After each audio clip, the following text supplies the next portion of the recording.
নমস্কার। আমি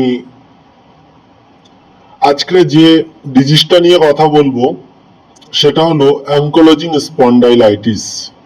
সেটা কি, কি করে হচ্ছে? এটা একটা খুব গুরুত্বপূর্ণ ডিজিজ, সেটা নিয়ে আমি আলোচনা করব। অ্যাঙ্কোলজিং স্পন্ডাইলাইটিস এটা মূলত স্পাইন ও এসআই জয়েন্টে হয় এবং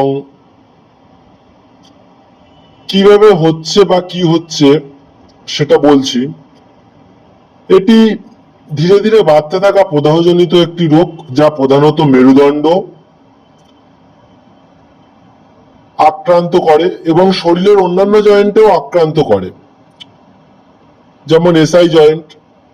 এসআই জয়েন্ট মানে হচ্ছে যে সেক্রাম ইলিয়াম, যে আমাদের স্পাইনের শেষ হাড়, আর যে ইলিয়াম ইস্কিয়াম, যে আমাদের পেলভিস মানে হিপ জয়েন্টে যে তিনটে হাড় আছে, সেটা এসআই জয়েন্ট বলা হচ্ছে, সেক্রাম আর ইলিয়ামকে। এই জয়েন্টকে আক্রান্ত করে।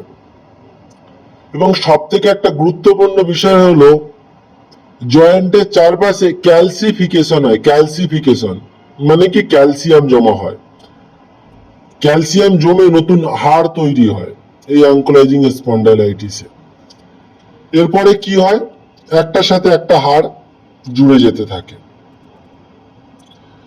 এভাবে যে কি করে বোঝা যায় যে মানে একটা যে ব্লাড পরীক্ষা আছে সেটা করেও বোঝা যায়, যে ব্লাড টেস্টটা হচ্ছে HLA-B27।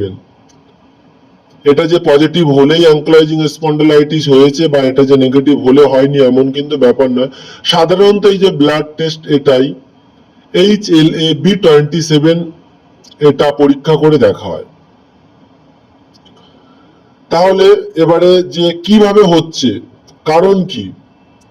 কারণ হচ্ছে সুনির্দিষ্ট কারণ জানা যায়নি, কারণ হচ্ছে ইডিওপ্যাথিক এবং কিছু কিছু তাছাড়া সাবকজেস আছে যেগুলো দেখা গিয়েছে যে নির্দিষ্ট কারণ তো পাওয়া যায়নি, কিন্তু কিছু কিছু কারণ লক্ষ্য করা গেছে। সেগুলো যেমন কি জেনেটিক্স ফ্যাক্টর মানে বংশগত বা জিনগত কারণে, environmental factor like damp weather এটার কারণে হতে পারে, এবং সিমটম বা ক্লিনিক্যাল ফিচার, যে এইটা হয়েছে কি করে বুঝবেন। বা